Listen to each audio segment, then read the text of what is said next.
सत साहेब बंदी छोड़ पूर्ण ब्रह्म परमात्मा परम पूज्य पिताजी सदगुरु रामपाल जी के चरणों में दास भाग्येश का कोटि कोटि दंडवत प्रणाम। बंदी छोड़ सदगुरु रामपाल जी की कृपा से ज्ञान यज्ञ मुक्ति बोध का पठन। सभी भाई बहनों को दास का प्यार भरा सत साहेब।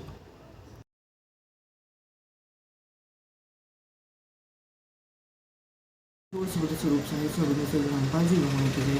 श्री श्री श्री एक हजार संत सदगुरु साहिब रामपाल जी भगवान के चरणों में दास का कोटि कोटि नमन।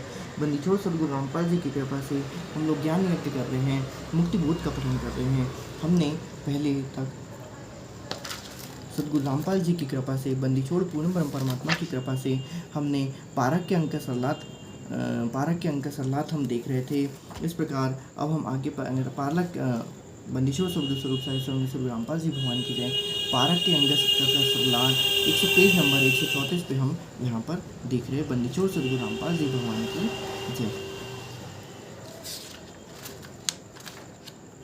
बंदीछोड़ सदगुरु रामपाल जी भगवान की जय। पारक के अंक सरलाट। बंदीछोड़ सदगुरु रामपाल जी भगवान की जय। पारक के अंक सरलाट पेज नंबर 134। पारक के अंक सरलाट में परमात्मा अपने कर कमलों से यहाँ पर लिखते हैं।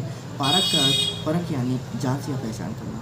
परमात्मा का पारक अर्थात पहचान करना इस पारक के अंग में है। इस पारक के अंग में परमात्मा कबीर जी की समर्था बताई गई है। सीधी सी बात है कि इस पारक के अंग में सदगुरु रामपाल जी की समर्था बताई गई है। सत कबीर सदगुरु रामपाल जी की समर्था बताई गई है। परमात्मा की परख उस शक्ति सामर्थ्य से होती है, उसकी शक्ति सामर्थ्य से होती है, ज्ञान आधार से इन्हें पहचाना जाता है। जैसे परमात्मा कबीर जी के विषय में इस अंग में लिखा हुआ है कि कबीर परमात्मा प्रत्येक युग में सशरीर आते हैं, प्रत्येक युग में सशरीर आते हैं। कभी बालक रूप धारण करके अपना ज्ञान समझाते हैं, कभी किसी साधु संत जिंदा महात्मा का बीज बनाकर अच्छी आत्माओं को तत्वज्ञान समझाते हैं, उनको मिलते हैं। संत धर्मदास जी को मिले, उनको तत्वज्ञान समझाया। वे श्री राम तथा श्री कृष्ण यानी विष्णु जी से ऊपर कोई प्रभु नहीं मानते थे, उनको भी तत्वज्ञान समझाया। सतलोक में अपना वास्तविक सिंहासन व स्थान व सिंहासन दिखाया। तब धनी धर्मराज को पारक हुआ अर्थात उनको परिचय हुआ, उनके प्रेरक हुई कि पूर्ण ब्रह्म परमात्मा कबीर जी ही बंदी छोड़ है, सदगुरु रामपाल जी ही बंदी छोड़े। बोल बंदी छोड़ सदगुरु रामपाल जी भगवान की जय। बंदी छोड़ सब स्वरूप साहिब संगे सदगुरु रामपाल जी भगवान की जय। पारक का अंग एक सेकेंड मुझे क्षमा कीजिएगा।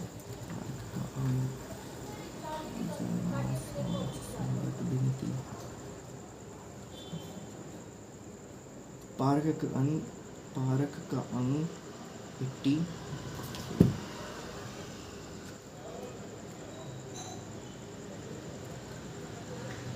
बंदीछोड़ सदगुरु रामपाल जी की कृपा से अतः पारक का अनंत कोटि अवतार है, नहीं जितवे बुधनास। खालिक खेले खलक में छैरत 12 मास। पीछे पीछे हरि फिरे आगे संत सुजान। संत करे सोई साच है चारों युग परमान। साईं सरीखे साध है इन समतुल नहीं और। संत करे सोई होत है साहिब अपनी ठौर। संतों कारण सब रचा सकल जमी आसमान। चंद सूर पावनी पवन जगती रख और दान। को जो बच्चा गौ की नजर में यो साईं और संत। हरिजन के पीछे फेरे भक्त वत्सल भगवंत। धारा मेरे संत की मुझसे मिटे न अंश। बुरी भली भाषे नहीं सोई हमारा बंश। संकोचित पर ले करे संकोत्पत्ति ख्याल। ऐसे समर्थ संत हैं एक से नहीं बाल। गरजे इंद्र अनंत दल बहुविध वर्षा होए। संको जीव पर ले करे संकोत्पत्ति होए। इच्छा कर मारी नहीं बिन इच्छा मर जाही। निकामी निज संत हैं ता नहीं पाप लगाही। वर्षे तड़के डूब दे तारे तीनों लोक। ऐसे हरिजन संत हैं सौदारो कम रोग। 72 चौनी 6 करी कुरुक्षेत्र को देख। कपिल संघारे सागर के पाप लग्या नहीं एक। 12 कोटि 99 गोरख जनक विदेह। यो तारे यूं डूब दे या में नहीं संदेह। हील माही सब लोक हैं ज्ञान ध्यान बैराग। योगे तप होम नेम गंगा गया पराग। संतोष स्वर्ग पाताल सब और कहा मृत लोक, फिर पीछे को क्या रहा जब आया संतोष। विवेक विहंगम अचल है आया हृदय माही, भक्ति मुक्ति और ज्ञान गति फिर पीछे कछु नाही। दया सर्व का मूल है क्षमा चका जो होए, त्रिलोकी को उतार दे नाम निरंजन गोए। 10,000 रापत बलि कामदेव महमंत, जासर कुंकुशशील का तोरस गज के दंत।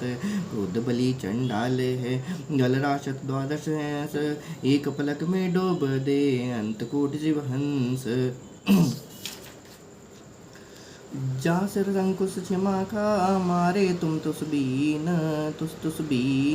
त्रिलोकी से काट दे होए साधु परवीन।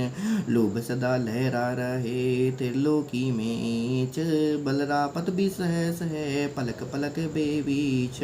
ता अंकुश संतोष है त्रिलोकी से काटे कोट कट कटक दल, संतोष तेग बड़ बाढ़। मुँह मवासी मस्त हैं बलरापति सहस, त्रिलोकी परिवार हैं जाऊं उपजेता बंस। जासिर अंकुश विवेक है पूर्ण करे मुराद, त्रिलोकी को वासना ले विवेक सब साध। साधो की संगत करे बड़ भागी बड़ देव, आपन तो संसार नहीं और उतारे केव। मंदीचोर स्वरूप साहिब से रामपाल जी की कृपा से पारक उत्तर पारक के अंक सरलाद परमात्मा अपने कर कमलों से यहाँ पर किस तरीके से आगे लिखते हैं। परमात्मा लिखते हैं कि अतः सारांश जीव प्रकार किस तरीके से पारक यानी परक अर्थात जांच पहचान। सशरीर प्रकट होने के विषय में संत गरीबदास जी ने यथार्थ वर्णन किया है कि कबीर सागर से भी मेल करता है कि परमात्मा कबीर जी 4 युग में सशरीर भिन्न भिन्न नामों से प्रकट होकर अपनी जानकारी स्वयं ही देते। ओए होए बंदी छोड़ स्वरूप साहिब रामपाल जी भगवान की परमात्मा कहते हैं। सदगुरु रामपाल जी लिखते हैं कि परमात्मा कबीर जी ही 4 युग में सशरीर भिन्न भिन्न नामों से प्रकट होकर अपनी जानकारी स्वयं ही देते हैं। अभी कौन जानकारी दे रहा है? तो हमारे परम पूज्य पिताजी सदगुरु रामपाल जी ही जानकारी वहाँ पर दे रहे हैं। तो ये हमारे परम पूज्य पिताजी ही यहाँ पर आए हुए हैं सीधे से आगे। और एक और बहुत सुंदर सी बात, साहिब को जब भोग लगता है तो भोग के आखिर में भी ऐसे लिखा हुआ है। खैर, सतयुग में सतसुकृत नाम रहता है, त्रेता में मुनिंदर, द्वापर में करनामय कहलाते हैं, सतकलयुग में कबीर नाम धराते हैं। कलयुग में सन 1398 अर्थात विक्रमी संवत 1455 में ज्येष्ठ महीने की पूर्णमासी को सुबह ब्रह्म मुहूर्त में सूर्योदय से लगभग 1.5 घंटा पहले के समय को ब्रह्म मुहूर्त कहते हैं में नवजात शिशु का रूप धारण करके काशी नगर के बाहर लहलतारा नामक तालाब के कमल के फूल पर सतलोक से आकर विराजमान हुए। इस घटना को प्रत्यक्षदर्शी ऋषि अष्टानंद जी थे, जो स्वामी रामानंद जी के ही शिष्य थे। प्रतिदिन उस लहलतारा सरोवर पर स्नान ध्यान करने जाया करते थे। नीरू नीमा नामक जुलाहा भी प्रतिदिन अपनी पत्नी के साथ उसी लहलतारा तालाब पर स्नान करने जाया करते थे। आयु लगभग 60 वर्ष हो चुकी थी, संतान नहीं थी। ओए होए 60 वर्ष हो चुकी थी, संतान उनकी नहीं थी नीरू नीमा की। उनको कबीर परमात्मा सदगुरु रामपाल जी भगवान कमल के फूल पर मिले, अपने घर ले गए। परमात्मा ने कबीर का नाम रखवाया, सुन्नत नहीं करवाया। 5 वर्ष की आयु में महर्षि रामानंद को अध्यात्म ज्ञान में हराया तो परमात्मा जी ने कबीर नाम रखवाया। परमात्मा कहते हैं, परमात्मा सदगुरु रामपाल जी ने हमको बताया हुआ है कि किस प्रकार से सारे कुरान के अक्षर कबीर कबीर कबीर कबीर के रूप में हो गए थे और इस प्रकार से उन्होंने सुन्नत नहीं करवाया था, है ना। 5 वर्ष की आयु में महर्षि रामानंद को अध्यात्म ज्ञान में हरा दिया था, उनको सतलोक दिखाया था। स्वामी रामानंद जी की विष्णु सतयुग के उपासक है, श्री विष्णु सतगुण के उपासक थे, कर्मकांड करते थे, मानसिक पूजा शालिग्राम के विष्णु जी की अकाल्पनिक मूर्ति की करते थे। ध्यान रखना, असली शालिग्राम जो होते हैं, असली शालिग्राम हमारे परम पूज्य पिताजी सदगुरु रामपाल जी भगवान है और असली विष्णु हमारे सदगुरु रामपाल जी भगवान है। आगे लिखते हैं, एकादशी का व्रत रखते थे। एक वर्ष लोमेश ऋषि क्या कहते हैं, वर्ष सहस्त्र एकादशी की ना, अंत जन्म माखी का लेना, ऐसे उन्होंने कहा है। तो एकादशी का व्रत जो करता है उसको कोई लाभ नहीं होता है, उसके बावजूद भी आखिर में उसका जन्म किसका होता है? मक्खी का जन्म होता है। आगे परमात्मा लिखते हैं, गीता पुराण वेदों का पाठ तथा प्रचार किया करते थे, बाल ब्रह्मचारी थे। इसकी बात कर रहे हैं स्वामी रामानंद जी की बता रहे हैं कि स्वामी रामानंद जी थे वो बाल ब्रह्मचारी थे। आयु 104 वर्ष हो चुकी थी जब कबीर परमात्मा की लीलामय आयु 5 वर्ष की थी। हटेव करके समाधि लगाते थे, हटलेव करके स्वामी रामानंद समाधि लगाते थे। त्रिवेणी से आगे नहीं जा पा रहे थे, त्रिवेणी के घाट पे अटक रहा बलबीर, सदगुरु रामपाल जी ने बताया। त्रिवेणी से आगे नहीं जा पा रहे थे। त्रिवेणी, त्रिकुटी और त्रिवेणी के आगे नहीं जा पा रहे थे। तब परमात्मा कबीर जी उनके आत्मा का ब्रह्मरंध्र खोलकर ब्रह्मलोक में ले गए थे। तब परमात्मा कबीर जी उनके आत्मा का ब्रह्मरंध्र खोलकर ब्रह्मलोक में ले गए। ऐसा सदगुरु हम मिलिया, खोले बज्र कपाट, गंभीर को गम करे, उतरे अवगट घाट।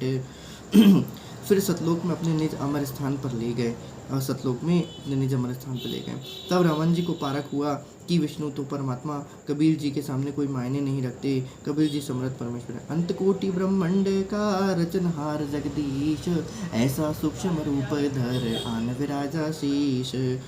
कबीर जी समर्थ सत समर्थ परमेश्वर हैं। सदगुरु रामपाल जी ही सत समर्थ सदगुरु रामपाल जी परमेश्वर है। परमात्मा सदगुरु रामपाल जी कबीर जी ही आंखों देखी महिमा कही इस पारक के अंग में पढ़ने को मिलेगी। आंखों देखी महिमा कही जो इस पारक के अंग में आपको पढ़ने को मिलेगी। बंदीछोड़ सबद स्वरूप साहित्य रामपाल जी भगवान की जय। मुक्ति बोध ज्ञान यज्ञ, पेज नंबर 135। सिकंदर लोधी राजा का असाध्य रोग केवल आशीर्वाद से समाप्त किया। सिकंदर राजा ने स्वामी रामानंद जी का सिर तलवार से काट दिया था। राम जी की मृत्यु हो गई थी। कबीर जी ने उनके सामने स्वामी रामानंद जी को जीवित कर दिया था। एक मंत बालक कमाल को भी सिकंदर लोधी दिल्ली के सम्राट के सामने जीवित किया था। एक कमाली नाम की मृत लड़की शेख तकी की बेटी को भी कब्र से निकालकर लाखों व्यक्ति तथा सिकंदर लोधी राजा के सामने जीवित किया था।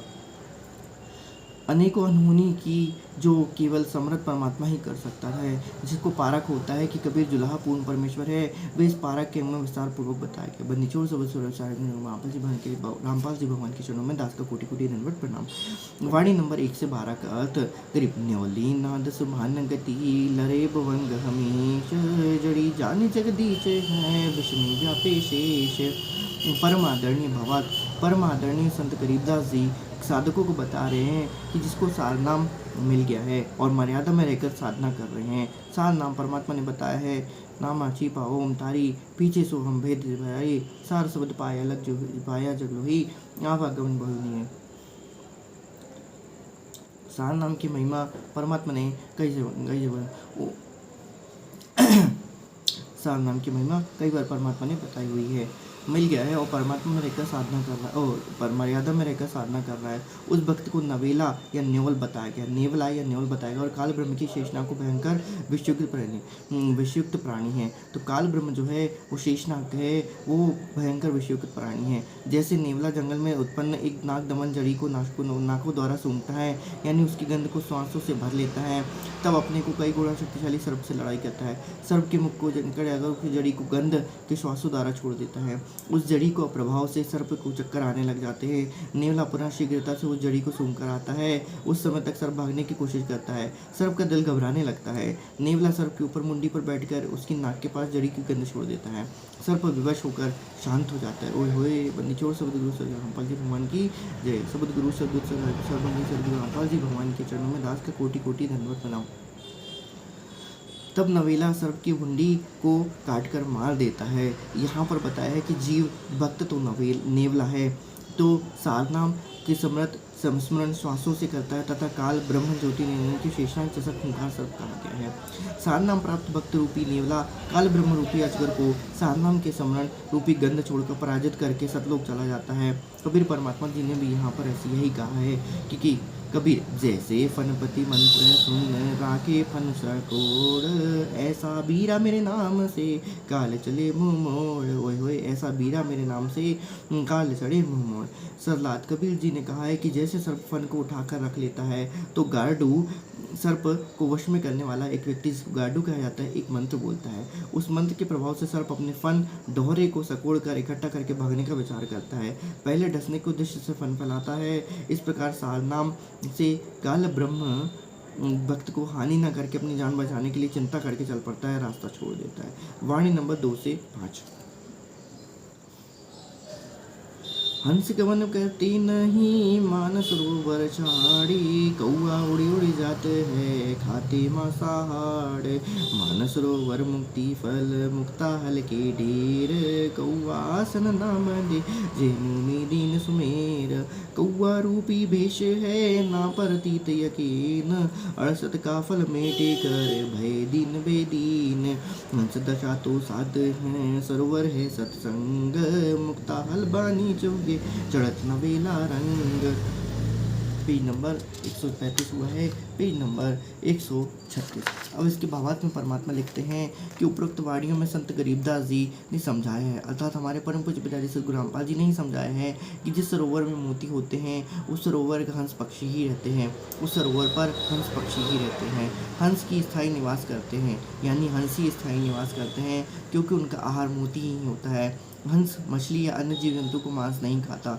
कौवा पक्षी उस सरोवर पर नहीं टिकता, वह कुछ देर आता है, वहाँ मांस नहीं मिलता और फिर मांस खाने के लिए कहीं और हो जाता है। सत्संग सरोवर कहाँ है और साध संगत हंस कर रहे हैं, तथा ओए होए ओए होए ओए होए, सत्संग सरोवर चल रहा है और साध संगत हंस कहें तथा विकारी व्यक्ति कौआ रूपी बताया गया है। परमात्मा ने यहाँ पर अपने कर कमलों से साध संगति के बारे में बताया हुआ है। भक्त तो सत्संग प्रवचन रूपी मोती खाते हैं जो उनका आहार है। भक्त तो सत्संग रूपी प्रवचन रूपी मोती खाते हैं जो उनका आहार है, तथा शराबी कौवे रूपे जो सत्संग में अधिक देर नहीं टिकते। परंतु भक्त सत्संग छोड़कर अन्य स्थान पर नहीं जाते, जैसे सिनेमा देखना, नाचना, शराब का ठेका आदि स्थानों पर भक्त नहीं जाते, तथा अन्य उपासना व शास्त्र विद्या वह करने से किसी देवी धाम तीर्थ आदि पे नहीं जाते। जो शास्त्र विरुद्ध साधना करने वाले भेष या पंथ हैं, भेष शास्त्र विरुद्ध साधना करने वाले भेष के साथ भेष का अंग पर हाथ में लिखा हुआ है, भेष अर्थात पंथ का अंग। उनके अनुयायी हमारे ज्ञान पर विश्वास न करके 68 तीरों पर भटकते हैं। उनको यह ज्ञान नहीं होता जिन महापुरुषों ने जिस स्थान पर साधना की है उनके नाम से वे स्थान प्रसिद्ध हैं। आप भी वैसा साधना करो। उनके तीर्थ स्थानों पर जाकर उनके 68 तीर्थों को गुण यानी लाभ प्राप्त नहीं कर सकते। उनका लाभ तो उसी प्रकार डटकर साधना करने से मिलेगा जैसे तीर्थ भ्रमण करने वाले मिटा रहे हैं यानी खो रहे हैं। और निचोड़ से रामपाल जी भगवान की जय। सीधे सीधे परमात्मा यहाँ पर एक प्रकार से जगत और भगत दोनों को समझाते हुए कह रहे हैं कि जिस स्थान पर साधना की है उस नाम से वे स्थान प्रसिद्ध हैं। आप भी वैसी साधना करो। उन तीर्थ स्थानों पर जाकर उनके 68 तीर्थों को गुण यानी लाभ प्राप्त नहीं कर सकते। उनका लाभ तो उसी प्रकार डटकर साधना करने से मिलेगा जिनको तीर्थ भ्रमण करने वाले मिटा रहे हैं यानी खो रहे हैं। वर्णी नंबर 7, 9 और 12। 10 परस नहीं अंतरा रूमी वस्त्र बीच, पारस लोहा एक डिग पलटे नहीं बीच। 4 मुक्ति बैकुंठ पट सप्तपुरी सैलान, आगे धाम कबीर का हंस न पावे जान। पल सीती पल ना मिले भौ लगे नहीं भोही, बिज तकिया महबूब का परमेश्वर को सोही, परमेश्वर की सोही। भावार्थ सद्गुरु रामपाल जी लिखते हैं, परम पूज्य पिताजी सद्गुरु रामपाल जी लिखते हैं, पुराने समय में रोम देश का बना बहुत पतला वस्त्र आता था जैसे सेठ लोग पहनते थे। बताया है कि पारस पत्थर के लोहे से छू दिया है तो वह स्वर्ण बन जाता था। यदि पारस पत्थर और लोहा साथ रात रखे हैं तो उनके बीच में रुक्मी वस्त्र की मोटाई जितना भी फासला रह गया तो चाहे लाख वर्ष रखो वो स्वर्ण नहीं बनेगा। इसी प्रकार संत के पास कपट रखने वाली व्यक्ति भक्त बना दिखाई देता है, परंतु उस पर संत के पारस रूपी सत्संग वचनों का प्रभाव नहीं पड़ता। 7 नगरियों में जो भी ब्रह्मा विष्णु शिव दुर्गा जी ध्रुव प्रहलाद आदि के लोग हैं इनमें तो 4 मुक्ति वाले निवास करते हैं। ओए होए, उसमें तो 4 मुक्ति वाले निवास करते हैं, फिर जन्म मरण में आते हैं। परमात्मा क्या लिखते हैं कि जो 4 मुक्ति वाले होते हैं जिनको 4 मुक्ति दी जाती है वो यहाँ पर मिलते हैं। 4 मुक्ति मुझे ध्यान नहीं है, सायुज्य, सालोक्य और ऐसी 4 मुक्तियाँ कुछ होती हैं।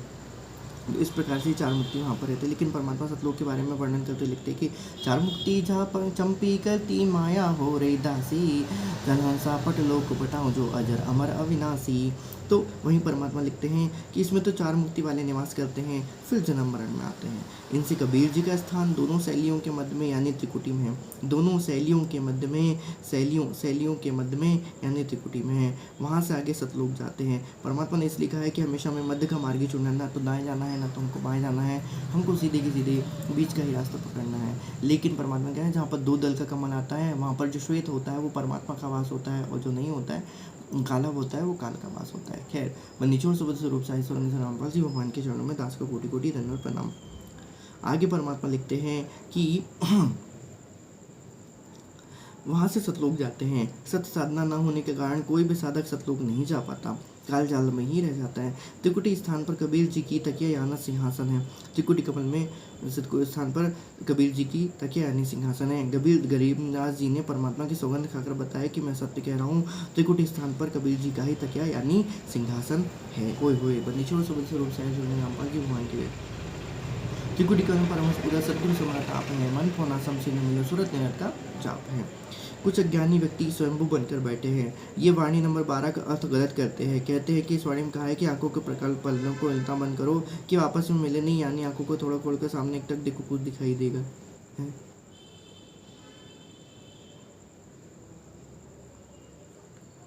छोड़ो बंदी छोड़ से रापा जी भगवान की जय। Page number 137। परमात्मा कहते हैं कुछ अज्ञानी व्यक्ति स्वयं बनकर बैठे हैं। वो कहते हैं कि पलकों को इतना बंद करो कि आपस में मिले नहीं, भावों को इतना मिलाओ कि वो आपस में मिले नहीं और आपको कुछ वहाँ से दिखाई देगा। ऐसा है। कुछ काली काली टिक्की या स्प्रिंग सा दिखाई देता है। कुछ एक को अपनी आंखों के सामने काली काली टिक्की या स्प्रिंग सा दिखाई देता है, उसी को परमात्मा का स्वरूप बताया है। कुछ एक को कुछ नहीं दिखाई देता, वे शर्म के मारे कह देते कि हाँ कुछ दिखा, परंतु बाद में स्पष्ट बताते कि कुछ नहीं दिखा। गुरुजी ने बार बार कहा है कि हाँ भर ली थी। ऐसे दोनों प्रकार के भ्रमित व्यक्ति हमारा ज्ञान समझकर मेरे संत रामपाल जी के पास आया और दीक्षा ली। तब बताया कि उनको मैंने समझाया कि भक्ति की प्रेरणा पूर्व जन्म के शुभ संस्कारों के कारण होती है। उनमें पूर्व जन्म की भक्ति की शक्ति यानी भक्ति की कमाई शेष रहती है। विशेष ध्यान देने से आंखों के सामने काली टिकारी बिंदु रूप में कवाल जैसे स्प्रिंग या छल्ले के रूप में दिखाई देते हैं।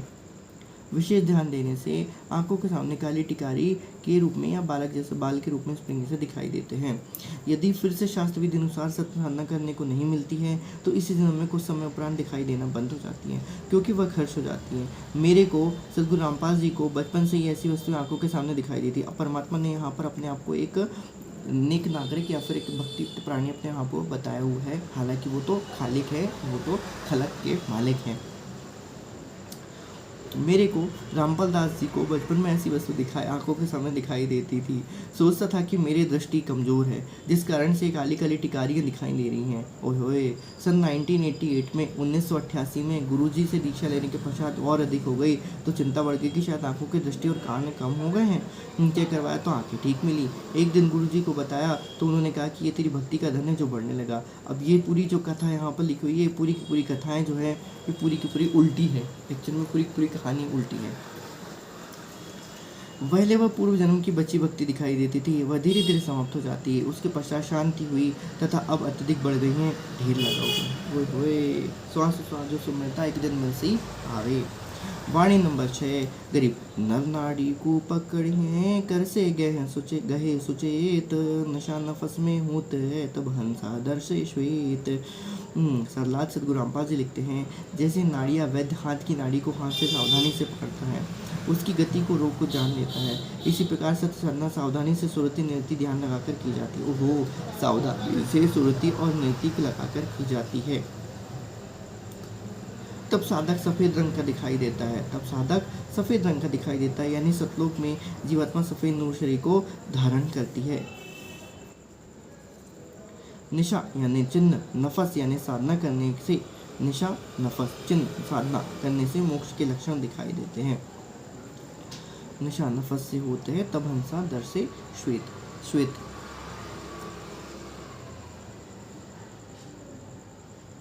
वाणी नंबर 10 और 11। गरीब कलिबिश कोयल कर्म है, चिनगी अग्नि पतंग, आजा मेल सदना तेरे जर बरी गए कुसंग, मौन रहा मगनाला है मार्ग बंकी बाट, शून्य शिखर गढ़ सुरंग है कर सदगुरु से साठ। अर्थ सलाल सदगुरु रामपाल जी भगवान लिखते हैं, परम पूज्य पिता सदगुरु रामपाल जी लिखते हैं, कलबिश यानी पाप कर्म तो कोयले के समान है।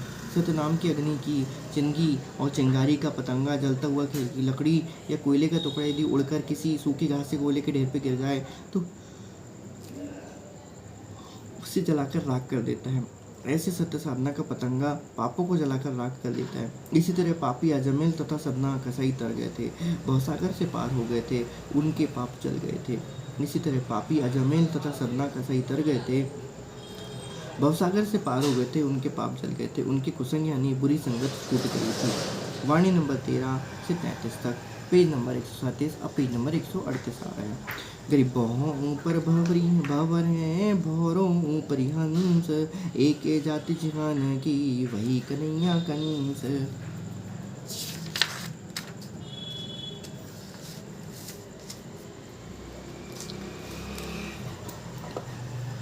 तुम्बा जल में बह चल्या बाहर भीतर नीर, पानी से पाला बया एक सिंध एक सिंध है नीर। तंतु बासन सिंध है बाहर भीतर शून्य, ज्ञान ज्ञान की कमी करे लगे धुनी में धुन। श्रवण चश्मे नाक मुख तालु पर त्रिवेणी, सुरति हंस मृदंग है मध्य महोदधिएनी। तालु पर त्रिवेणी। श्रवण चश्मे नाक मुख तालु नहीं तालाब, मनमोहदी है नहीं अलग अलग दरियाव।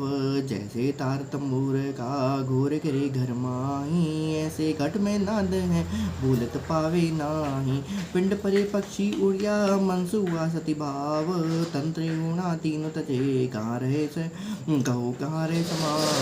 कुंडलिनी में कुलफ है तावा मन का वास, पिंड परे पावे नहीं जो फूलन में बास। ओए होए कुंडलिनी में कुलफ है तावा मन का वास, पिंड परे पावे नहीं जो फूलन में बास। नाभिनाद कुंचार है हृदय कवल में बास, कंठ कवल पाणी कहे त्रिगुण कवल प्रकाश। रिंचक नाद नाद है सुरत नद के मध्य, नदी बोले हद्दी में बेहद्दी बेहद्दी। सुरति सुई नाका नीरक तल में तालिब तीर, 64 सिंध बहे जहाँ पट्टन घाट हमीर। नयनों में जल के तब से आत्म ताल समोए, बन बादल बरसे सदा दल दरिया को धोए। हृदय हरि दरियाव है नयन घटा बरसंत, कारे धोरे वादरा कोई साधु निरसंद। लोर लहर उठे सदा कारी घटा सुपेद, ब्रह्माक्षर क्या लिखे बीगी चारों वेद। कर कलम कागज नहीं स्याही नहीं दवात, भांज पाण ना भूले बुध पंडित खाली हाथ। गाया काशी मन मगर दो के मध्य कबीर, काशी तजमगर गाया पाया नहीं शरीर। गाया काशी मन मगर अस गुरस के बीच मुकाम, झांच नदी घर किया अंत आदि अंत विश्राम। श्वेत वर्ण शुभ रंग है नगरी अकल अमान, जन मन को गम जन मन की तो गम नहीं निज मन का स्थान। निज मन ऊपर परम पद राग रूप रघुवीर, निज मन ऊपर परम पद गुरु रघुवीर। दूजे को तो गम नहीं तावा महल कबीर, निज मन से ती मन हुआ मन से ती तन देह। देही में कछु ना हुआ ना कलाई खेह, शुभ रंग में सब रंग जेते रंग जहान। माया काला कलप सब सिरजी चारों खान। ओए होए बंदी छोड़ सब स्वरूप साहेब रामपाल जी की चरण में दास के कोटि कोटि दंडवत प्रणाम। परमात्मा के सरलात में इसको क्या लिखते हैं सदगुरु रामपाल जी भगवान अपने सरलात में इसको कैसे लिखते हैं। शरीर की आंखों के ऊपर भौं यानी सेली के ऊपर भंवर एक बहते जल की चक्र समान मार्ग है, उससे आगे हंस जीवात्मा पहुंचकर एक समान हो जाती है। सत्य साधक ब्रह्मा विष्णु तथा शिव के समान शक्तिमान हो जाते हैं। इसलिए कहा है कि परमात्मा की भक्ति में एक जाति यानी भक्त हो जाते हैं। जो पाप करते हैं वे कंस की श्रेणी में होते हैं, जो अच्छे कर्म करते हैं वे श्री कृष्ण की तरह आदरणीय हो जाते हैं। ओए होए भौं सेली के ऊपर भंवर एक बहते जल के चक्र मार्ग समान मार्ग है, उससे आगे जीवात्मा पहुंचकर एक समान हो जाती है। त्रिवेणी के आगे की बात हो रही है।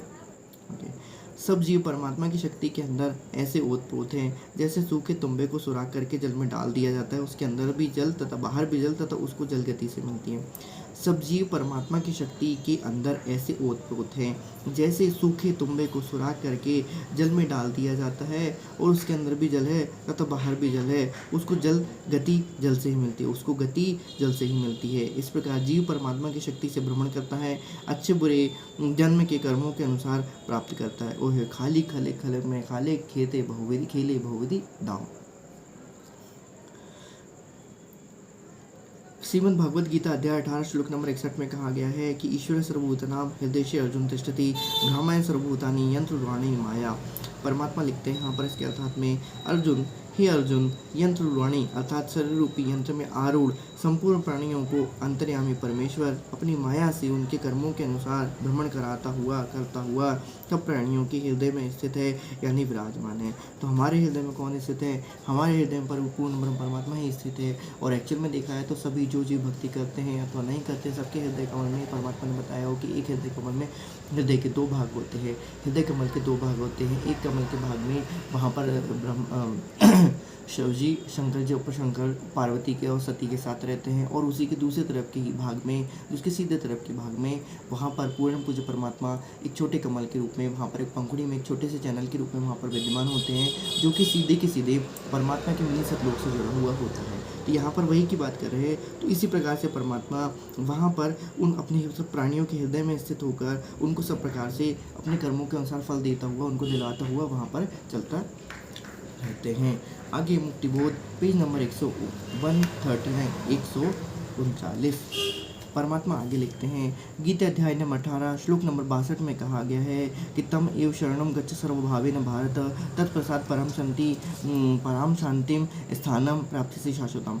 अर्थात गीता ज्ञान देने वाला प्रभु कह रहा है कि भारत, अर्थात हे भारत अर्जुन, तू सर्वभाविन सब प्रकार से तम उस परमेश्वर की ही शरण में जा, उस सदगुरु परम पूज्य परमात्मा सदगुरु रामपाल जी की शरण में जा। उन परमात्मा की कृपा से, उन कृपा प्रसाद से ही तू परम शांति को तथा शाश्वत सनातन स्थान, अजर अमर स्थान यानी सतलोक की प्राप्ति को करेगा। वाणी नंबर 14 में फिर कहा गया है कि अन्य उदाहरण यह समर्थ है, समझे जैसे जल से पाला सर्दी के मौसम में ओस जम जाती है, धूप लगने पर फिर जल बन जाता है, दोनों में जल ही है। अर्थात इसी प्रकार परमात्मा की शक्ति अच्छे बुरे प्राणियों तथा पदार्थों में विद्यमान होती है। परमात्मा की शक्ति अच्छे बुरे सभी प्राणियों में, पदार्थों में विद्यमान है। केवट सबकी खेवता, क्या उत्तम क्या नीच। तन शरीर को तुम्बा जानो, शून्य यानी तुम्बा, तन मतलब शरीर, शरीर को तुम्बा जानो, भीतर बाहर एक है। इसी प्रकार से परमात्मा भीतर बाहर सब जगह वो विद्यमान है। शून्य यानी खाली स्थान में भी परमात्मा की निराकार शक्ति जानो, अतः शून्य स्थान में सुन बेसुन जहाँ पर जाके जो जिस प्रकार से तीनों की टेरिटरी बोल रहा हूँ मैं, तीनों के लोगों को, तीनों प्रभुओं के लोगों को वहाँ से अलग अलग कर दिया गया है। उसी प्रकार से उन्हीं शून्य स्थानों पर, उन खाली स्थान में परमात्मा की निराकार शक्ति को जानो। वह शक्ति जीव के अंदर भी है और जीव के बाहर भी है। उसी से जीव गतिमान रहता है। सत्य साधना तथा तत्व ज्ञान का मनन करें तो परमात्मा के प्रति गहरी लगन लगेगी। तत्व ज्ञान का मनन करें तो परमात्मा के प्रति गहरी लगन लगेगी। उसी से जीव गतिमान रहता है। शरीर के अंदर की जानकारी बताई, बाहर का भी ज्ञान करवाया। नाक, मुख, श्रवण आदि तो स्पष्ट दिखाई देते हैं। जो मुख के अंदर तलुआ यानी तालू लटकता है, इसके ठीक ऊपर त्रिवेणी है। जो मुख के अंदर तलुआ यानी तालू लटकता रहता है, यहाँ पर बीच में आपने देखा होगा छोटा सा एक ऐसा बूंद समान कुछ टपकता रहता है, उसको तालू कहा जाता है। इसके ठीक ऊपर यहाँ पर त्रिवेणी है। सुरति, ध्यान, सहस्मुख गंगा यानी हजारों धारा वाली गंगा के समान पवित्र लाभदायक है। ये त्रिवेणी है, ये ध्यान सहस्मुख गंगा यानी हजारों धारी वाला गंगा के समान पवित्र व लाभदायक है। गंग सहस्मुख चित्त बगे, कालिंद्री कुर्बान कर अवगति मूर्ति खूब है, सूरत नृत्य भानुरा गगन मंडल को कूच है। श्रुति से परमात्मा का मार्ग देखा जाता है। तत्व ज्ञान से नृत्य निरीक्षण करती है। उसे महोदरी समुद्र जानो, नाम को नौका, उसमें बैठकर जीव पार होता है। ओए होए बदनीचोर सब स्वरूप चाहे रामपाल जी भगवान के चरणों में दास का कोटि कोटि दंडवत प्रणाम। जैसे तंबूर एक तारे को तार आवाज करता है, ध्वनि करता है, ऐसे परमात्मा की अनहद ध्वनि शरीर में 10वें द्वार पर सुनाई देती है, जो बोलते रहने से सुनी नहीं जा सकती, ध्यान लगाने से, साधना करने से सुनी जाती है। अनहद ध्वनि यानी शरीर के 10वें द्वार पर सुनाई देती है। 10वां द्वार ऊपर के लोक में ही आता है, ये बात ध्यान रखिएगा। 10वें द्वार पर सुनाई देती है। इस 10वें द्वार पर परमात्मा स्वयं विराजमान नहीं होते हैं, लेकिन वहाँ पर शक्ति तो सब जगह रहती परमात्मा की। शरीर का समय समाप्त होने पर जीवात्मा पक्षी की तरह उड़ जाता है। मन रूपी सुआ तोता शरीर से निकलकर चला जाता है। फिर कहाँ जाता है? भक्त सतलोक चला जाता है। पामर प्राणी नरक में चला जाता है। पामर प्राणी का अंग आप पढ़ सकते हैं, परमात्मा ने वहाँ पर बताया हुआ होगा पामर प्राणी का अंग। फिर कर्मों के अनुसार भ्रमता और भटकता रहता है। कुंडलिनी में अब इसको भटकता, भ्रमता, कर्मों के अनुसार कौन कर रहा है? ये सब परमात्मा की कृपा से ही, परमात्मा ने जो विधान बना दिया है कि ऐसा करोगे तो ऐसा होगा, ऐसा करोगे तो ऐसा होगा, उसी प्रकार से ही भ्रमता रहता है। ठीक है, आगे परमात्मा लिखते हैं कि कुंडलिनी में कुलफ यानी ताला लगा है। कुंडली में कुलफ अर्थात ताला लगा हुआ है। कुंडली में ताला लगा, कुंडलिनी खुलती नहीं है, उसमें मन निवास करता है, उनमें मन निवास करता है। बिल्कुल सही, परमात्मा ने बिल्कुल यहाँ पर जैसा 650 वर्ष पूर्व उन्होंने बोला था, उन्होंने वही यहाँ पर लिखा हुआ है कि कुंडलिनी में कुलफ या ताला लगा है जिसमें मन निवास करता है। पिंड शरीर नष्ट होने पर भी यह दिखाई नहीं देता। पिंड या शरीर नष्ट होने पर यह दिखाई नहीं देता, जैसे फूलों में गंध दिखाई नहीं देती है। कोई अभी कुंडलिनी जो होती है, परमात्मा ने 650 वर्ष पहले ये बताया हुआ था कि कुंडलिनी जो होती है वो उसकी सांस छोड़ती है। कुंडली जो हमारे शरीर के मूल द्वार के नीचे, मूल चक्र के नीचे, जो मूल कमल है उसके नीचे जो विद्यमान होती है, ठीक है, वो क्या करती है, श्वास छोड़ती रहती है। जब वो श्वास छोड़ती है तो उससे क्या होता है, उससे मंत्र का जाप होता है, ठीक है। उससे जो मंत्र का जाप होता है, उस जो मंत्र निकलता है, जो शब्द की ध्वनि होती है, उससे मन को क्या होता है, उससे मन को वो उसको क्या कहेंगे, उसको एनर्जी मिलती है। तो कुंडलिनी जो होती है वो मंत्र छोड़ती है और उसको वो मंत्र होता है मिलता है, उसको मन को मंत्र मिलता है। और इस प्रकार से जब ये दोनों कुंडली जितनी जागृत होती है, इसलिए परमात्मा ने कहा कि कुंडलिनी को मार दो। खैर, मारने का अर्थ ये है कि इसकी जो भी है, परमात्मा ने बताया कि इसकी जितने भी जो भी प्रभाव है उसको खत्म कर दो। ये जो भी इच्छाएं करती है, इच्छाएं सब कहाँ से उत्पन्न होती है, ये कुंडलिनी जो श्वास द्वारा जो छोड़ती है, जो श्वास जो छोड़ती है, जिससे जो मंत्र उत्पन्न होता है, वो मंत्र जो होता है, जो मन को लगता है, वो मन इससे क्या होता है, एनर्जी लेता है। एनर्जी लेने के बाद फिर क्या करते हैं, पूरा की पूरा हमारे अंदर जो भी विचार होते हैं, जो भी भावनाएं होती हैं, जो भी गंदे विचार वगैरह आते हैं, जो भी इच्छाएं होती हैं, ये सबको क्या करता है, पोषित करता होता है। तो कहने का भाव ये है कि पांचों प्रधान के देवी देवताओं के जो न्यूट्रल हो जाते हैं, उसके बावजूद भी ये मन जो होता है ये बचा रहता है। यदि मान लीजिए आपने प्रथम मंत्र प्राप्त कर लिया, प्रथम मंत्र प्राप्त करने से पांचों देवताओं के आपके कर्जे ऋण तो होता जाएंगी। इनकी शक्तियाँ जो होंगी, जो जिस प्रकार से इनकी जो भावना होती है, वो तो आपकी क्या हो जाएंगी, वो ऋण हो जाएंगी। लेकिन उसके बाद जो कुंडलिनी और जो मन है, मन अर्थात काल का प्रत्यक्ष रूप होता है। कुंडली अर्थात माया, माया अर्थात दुर्गा। ये दुर्गा और काल दोनों एक दूसरे को क्या करते रहते हैं, एक दोनों में मिले और रमे जमे हुए कहना चाहिए, परमात्मा ने बताया हुआ है। तो ये दोनों एक दूसरे को क्या करते रहते हैं, पोषित करते रहते हैं। और ये दोनों को एक दूसरे को पोषित करने के कारण ये पूरा संसार चक्र क्या हो रहा है, यहाँ पर चलता रहता है। तो ये मन जो होता है, इस मन को हटाने के लिए परमात्मा जो दूसरा 2 अक्षर का जो जाप देते हैं, इस मन और माया, और इससे उसको पूरा ही खत्म करने के लिए देते हैं, ठीक है। और इस तरीके से दूसरा मंत्र जो होता है, परमात्मा ने बताया है कि वो जो काल ब्रह्म, क्षरपुरुष और अक्षर पुरुष दोनों को ही क्या करते हैं, उन दोनों को पार करने के, उन दोनों को उससे यहाँ से पार करने के। तो ये द्वितीय मंत्र का भी दो भाग होगा एक प्रकार से। एक जो होगा वो आपके मन को पूरे के पूरे शांत कर देगा, और दूसरा जो होगा उसके ऊपर क्या आपके दूसरे में जाएगा। तो वही परमात्मा ने यहाँ पर बताया है, अपने कमर कमलों से वहाँ पर लिखा है कि कुंडलिनी में कुलफ यानी ताला लगा हुआ है, उसमें मन निवास करता है। पिंड शरीर नष्ट होने पर यह दिखाई नहीं देता, जैसे फूलों में गंध दिखाई नहीं देती है। नाभिकल में नाद शब्द के उच्चारण होता है, नाभिकल में नाद शब्द का उच्चारण होता है। जीव का हृदय कमल में निवास है, जीव का हृदय कमल में निवास है। और परमात्मा ने बताया है कि जब जीवात्मा सो जाती है तो वो हृदय कमल से निकल के वापस नीचे नाभिकल में चली जाती है, जहाँ पर उसका नाद होता है, जहाँ पर नाद होता है। और फिर जब इंसान जागते हैं, पलक उनकी खुलती है, तो वो वापस जीवात्मा जो होती है वो नाभि से दोबारा हृदय कमल में स्थित हो जाती है। कंठ कमल में वाणी से बोली जाती है, कंठ कमल से वाणी बोली जाती है। कंठ कमल में, त्रिकुटी कमल में परमात्मा सद्गुरु रूप में विद्यमान होते हैं, अर्थात त्रिकुटी कमल में परमात्मा सद्गुरु रामपाल जी ही भगवान वहाँ पर विद्यमान रहते हैं। यहाँ पर विशेष प्रकाश होता है। कंठ कमल में बस विद्या ध्यान ज्ञान बुद्धि सही, इसलिए जो भी तब वाणी से ही ज़्यादा पाप होते हैं। मनसा वाचा कर्मणा से यदि कहा जाए तो मनसा तो बहुत कम होते होंगे, लेकिन वाणी से बहुत ज़्यादा पाप हो जाते हैं। खैर, तो कंठ कमल में बस ये विद्या ध्यान ज्ञान बुद्धि सही। सत्य नाव अर्थात त्रिकुटी कमल में परमात्मा सद्गुरु रूप में विद्यमान होते हैं। वहाँ पर विशेष प्रकाश है। पेज नंबर बाड़ी नंबर 21, पेज नंबर 139। सत्य अर्थात नाव, सत्य नाम की नाव वास्तव शक्ति देने वाला निनाव विशेष नाम है, जिसका रिंचक स्मरण अत्यधिक लाभ देते हैं। रिंचक नहीं कुछ, रिंचक मतलब कभी कभी स्मरण में अत्यधिक लाभ दे देता है। परंतु नाम का जाप सुरति निरति यानी पूर्ण ध्यान के साथ करना चाहिए। परंतु नाम का जाप सुरति निरति यानी पूर्ण ध्यान के साथ करना चाहिए। वही बात आती है परमात्मा ने जो हमेशा कहा है, सुरत की कहानी रात और मन सुरत निरत मन पवन समाना, एक करके ही इसको क्या करना चाहिए, जपना चाहिए। हद्दी अर्थात काल के लोक की सीमा में रहने वाले हद में भूले हैं। भूले अर्थात यहीं पर वो भटकते रहे, उनको प्रकार से ज्ञान प्राप्त नहीं हो पाया है। भले उनको नाम प्राप्त हो गया लेकिन उनको उतना ज्ञान प्राप्त नहीं होता है, वो हद में ही क्या होते हैं, भूले रहते हैं।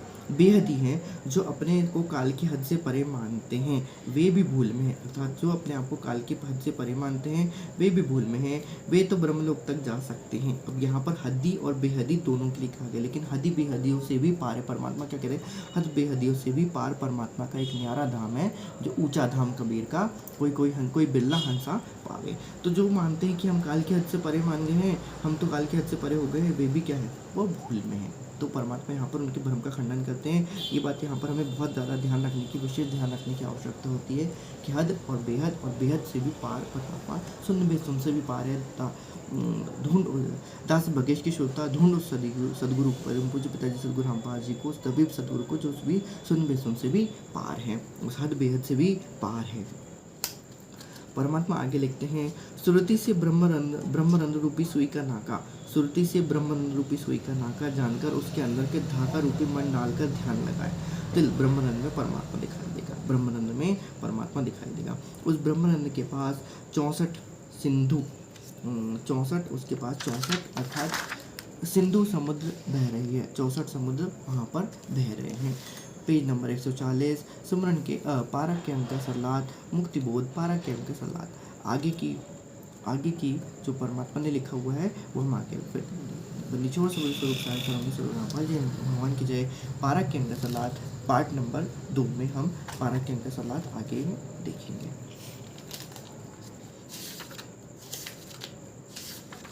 हम एक शॉर्ट भी उसका देख लेते हैं कि परमात्मा ने शॉर्ट में क्या बताया हुआ है। परमात्मा ने यहाँ पर बताया कि भाई पारक के अंग में बताया गया है कि पारक जो परख होती है, अर्थात परमात्मा की जांच पहचान, उनकी परख करना। सभी लोगों ने परमात्मा की परख नहीं किया। एक्चुअली में ये कहा है कि परमात्मा ने उनको जानबूझ के इनकी परख करवाई कि देखो भाई मैं ही क्या हूँ, परमात्मा हूँ। परमात्मा ने एक बार सत्संग में कहा है कि 100 प्रमाण देने पड़ते हैं, तब जाके आपको कोई बात समझ में आती है कि परमात्मा कौन है। आगे परमात्मा लिखते तो कहने का भाव ये कि परमात्मा की परख परमात्मा ही करा सकता है, जीव की बुद्धि की औकात नहीं है। उसके कितने भी बेहतरीन संस्कार ना हो जाए, उसको जीव को इतनी औकात नहीं हो सकती कि वो परमात्मा की पहचान कर ले। आगे परमात्मा लिखते हैं, परमात्मा कबीर जी 4 युग में सशरीर भिन्न भिन्न नामों से प्रकट होकर अपनी जानकारी स्वयं नहीं देते। भिन्न भिन्न नामों से प्रकट होकर अपनी जानकारी स्वयं देते, लेकिन उनके निज नाम जो होते हैं, निज मूल मंत्र जो होते हैं, वो एक साथ ही होते हैं। परमात्मा की इच्छा वो जितना देना चाहे उतना देना। असली शालिग्राम कौन है? असली शालिग्राम सदगुरु रामपाल जी भगवान है। उन्होंने किस प्रकार से आगे किया? परमात्मा ने बताया है कि साधकों को जिनको सार नाम मिल गया है, उनको परमात्मा ने नवेला या नेवला के बारे में बताया है कि उस प्रकार जो साधक, जो सार नाम प्राप्त साधक होता है, वो बार बार वो मंत्रों को जप करता है, बार बार उनके जप करता है, और बार बार जप करने के बाद उसका जो शक्ति इकट्ठी होती है उससे वो वापस क्या करता है, काल पे जाके अटैक करता है, क्योंकि उसके बाद उसकी आत्मा वापस त्रिकुटी और उसके आगे पार होने लग जाती है, एक प्रकार से समझ लीजिए। और बार बार वो जाने के कारण क्या होता है, वो बेचारा काल ज्योति निरंजन होता है, वो उससे पार होके उसको साध नाम रूपी मंत्र से वो उससे क्या हो जाता है, वो काल ब्रह्म थोड़ा सा वो बेहोश हो जाता है, और इस प्रकार से वो अपनी जान बचाने के लिए चिंता करके चल पड़ता है और वहाँ पर रास्ता छोड़ देता है। आगे परमात्मा ने लिखा हुआ है, हंसों की बात परमात्मा ने बताई है कि हंस जो पक्षी होते हैं, हंस पक्षी होते हैं, वे ही हंस स्थायी निवास करते हैं मानसरोवर पे। तो इस प्रकार से परमात्मा कहते हैं कि ये सत्संग रूपी मानसरोवर पे सिर्फ और सिर्फ कोई बिरला हंस जो होगा वही पर यहाँ पर क्या होता है, डटा हुआ रहता है। वो इसको छोड़कर कहीं हो नहीं जाते, क्योंकि सत्संग रूपी आहार ही उनका क्या होता है, उनके आत्मा का आहार होता है। वो यहाँ से छोड़ के उसको नहीं जा सकते, और जो कौवा होते हैं वो सत्संग रूपी साध संगति रूपी को छोड़कर वहाँ से चले जाते हैं। उसी प्रकार परमात्मा ने कहा है, सत्संग सरोवर कहा है और साध संगत हंस कहे हैं। साध संगत जो है वो वहाँ पर हंस है, तो हंस में कौन है? साध संगत में हंस है आते, सतगुरु को वो दिल से चाहते। चलो चलो रे भगतो, साध संगत में गुरु जी को भोग लगाएंगे। तथा विकारी व्यक्ति कौवा रूपी बताया गया। तो वही बात होती है। इस प्रकार से जो लोग होता है वो माया में अटके पड़े रहते हैं। परमात्मा आगे लिखते हैं कि इसी प्रकार से रूपी वस्त्र के बारे में परमात्मा ने कहता है कि यदि थोड़ा सा भी यदि मान लीजिए अंतर रहा परमात्मा या उसमें रहने का, तो वो परमात्मा से उसको जुड़ाव नहीं हो सकता। और परमात्मा ने एक बार कहा है कि गरीबदास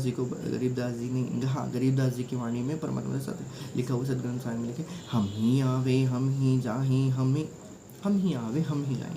कहने का भाव ये है कि पारस सदगुरु ने, जब वही बात है कि छोटा रामपाल बनना ही पड़ेगा, सीधी सी बात है। जब तक छोटा रामपाल नहीं बनोगे, उनके गुणों को सदगुरु रामपाल जी के गुणों को अपने नहीं उठाओगे, तब तक आप यहाँ से नहीं गए। कहने का भाव ये है कि हमें सदगुरु रामपाल जी को फॉलो करने से ही, उन परमात्मा में वही लिखा हुआ है कि फॉलो करने से मतलब परमात्मा के अनुसार ही जो उन्होंने किया है, उन 68 तीर्थों पे भ्रम करने से कुछ लाभ नहीं होगा। वैसे ही साधना कर जैसे उन्होंने साधना करी अर्थात मर्यादा में रहा है, परमात्मा का नाम का सुमन करते रहो। परमात्मा ने हर बार ये बताया, हर बार सत्संगों में परमात्मा ने ये बताया हुआ है कि जैसे मैं साधना कर रहा हूँ, जैसे मैं नाम दे रहा हूँ, जैसे मैं जो नाम दे रहा हूँ वैसा ही साधना करो, तो तुम्हारी मुक्ति होने में किंचित मात्र भी संशय नहीं है। लेकिन मर्यादा में पूरी रहने का, गुरु की मर्यादा और गुरु के वचनों को एक एक करके पालन करना पड़ेगा। खैर, कलयुग है और इस प्रकार से काल हमारे ऊपर बहुत दबाव डालता है, तो हो सकता है हमारी कुछ मर्यादाएं पूरी ना हो पाए, लेकिन जहाँ तक हो सके जो मेन मर्यादाएं होती हैं वो तो हमें पालन करना ही अवश्य चाहिए। और जहाँ तक हो सके तो हमें कम से कम दिन के 3 टाइम की भक्ति तो अवश्य करनी चाहिए। 3 टाइम की जब भी आरती की जाती है तो उसके बाद थोड़े ना थोड़े मंत्र को जब वो हमको कर लेना चाहिए। जिनको मंत्र प्राप्त है वो मंत्र को जब करें, जिनको मंत्र प्राप्त नहीं है वो परमात्मा के गुणगानों को, उनके महिमा को उनको गाएं, तो उससे ही परमात्मा के बहुत प्रसन्न होते हैं। इसके ऊपर भी परमात्मा ने कई बार चीज़ें बताई हुई है।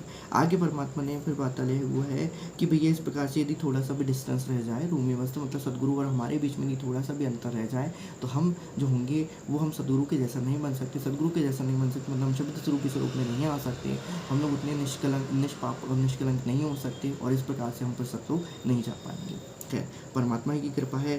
परमात्मा जब चाहे जो चाहे सो करे, 14 कोटि दूध करना है।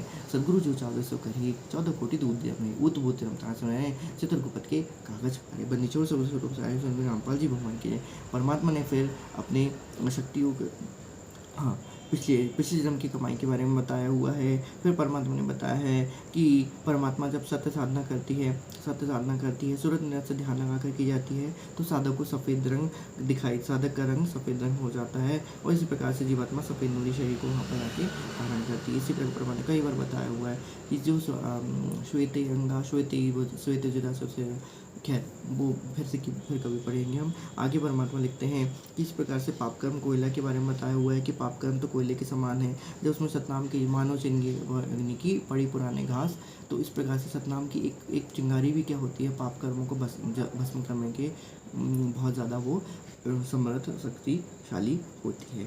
इस प्रकार से वैसे ये सतनाम के बारे में परमात्मा ने एक बार बताया कि सतनाम इतना पावरफुल है कि काल को एक ही मंत्र में यदि सूरत नरत मन पवन से यदि इसका जप किया जाए, मतलब पूरी दसों इंद्रियों को एकाग्र करके, यदि पूरे रोम को एकाग्र करके यदि आप इसको एक बार मंत्र कर लो, तो सीधी सी बात है कि वो काल पूरा वहाँ से नीचे धड़ाम से गिरेगा।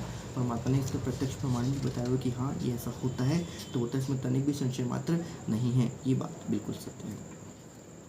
तो उस प्रकार से जिन्होंने इन मंत्रों का जप किया वो भवसागर से पार हो गए, उनकी बुरी संगति छूट गई, उनके पाप जल गए। फिर परमात्मा ने भाव के बारे में और भी चीज़ों के बारे में बताया है कि इस प्रकार से वहाँ पर बहते जल के समान बताया हुआ है कि वहाँ पर हंस आत्मा पहुँच वहाँ पर एक समान हो जाती है, वहाँ पर जीवात्मा पहुँच एक समान हो जाती है। सत्य साधक ब्रह्मा विष्णु तथा शिव के समान शक्तिमान हो जाते हैं। इसी प्रकार से परमात्मा ने बताया हुआ है कि परमात्मा की भक्ति एक जाति यानी भक्त हो जाते हैं। परमात्मा ये कहते हैं कि जब आत्मा जीवात्मा यहाँ पर त्रिवेणी के घाट पर पहुँचती है, वहाँ जाके त्रिवेणी त्रिकुटी के बाद सब एक जैसे हो जाते हैं, वहाँ पर कोई जात पात नहीं होता। वैसे तो जब मूल कमल से चलते हैं, उसी मूल कमल के चलने के साथ ही आत्मा जो होती है वो एक ही साथ हो जाती है, उसको कोई नहीं होता,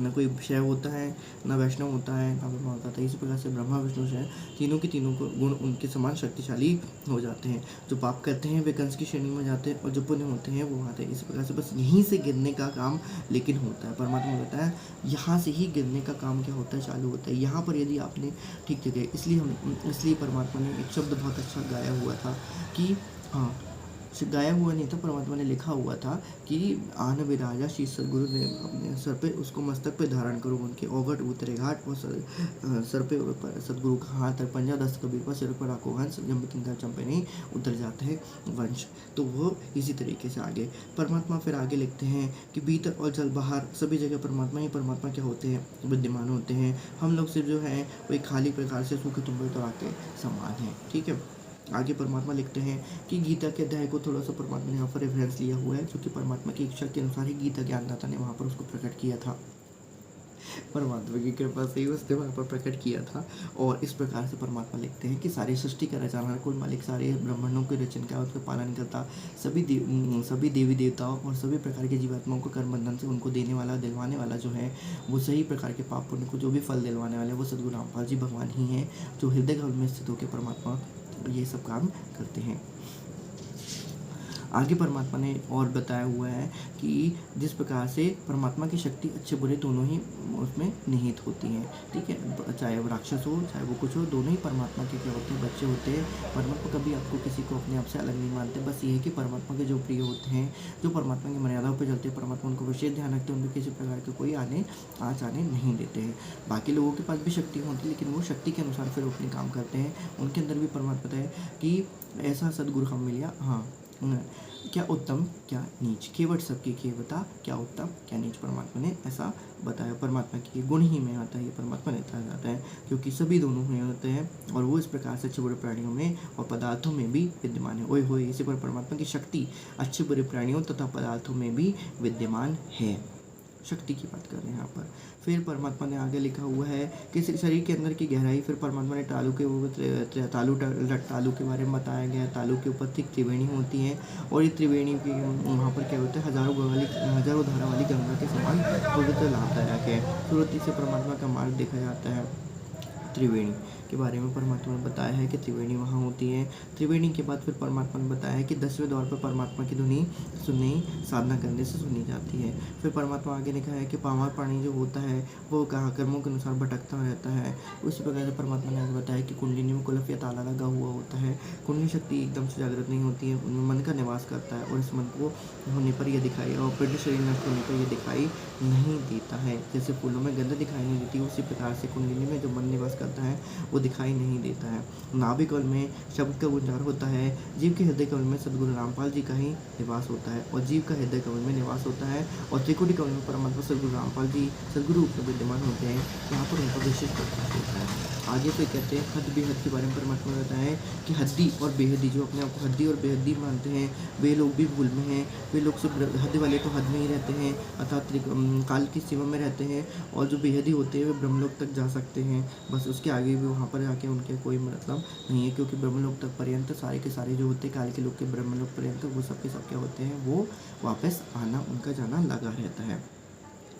श्रुति से ब्रह्मरंध्र रूपी सुई का नाका डालकर उसके अंदर धागा रूप में डालकर ध्यान लगाए ब्रह्मरंध्र में परमात्मा दिखाई देते हैं। ब्रह्मरंध्र में परमात्मा दिखाई देते हैं। उसी ब्रह्मरंध्र के पास 64 सिंधु या फिर समुद्र बह रहे हैं। आगे परमात्मा लिखते हैं परमात्मा पारक के अंक सलाह 1 पेज नंबर 140 हम लोग आगे की बारियों में चलेंगे। रामपाल जी भगवान के चरणों में दास का कोटि कोटि दंडवत प्रणाम। निचोड़ एक घड़ी आधी घड़ी आदि में बुनियाद, कबीर संगत साधु की कटे कोटि अपराध।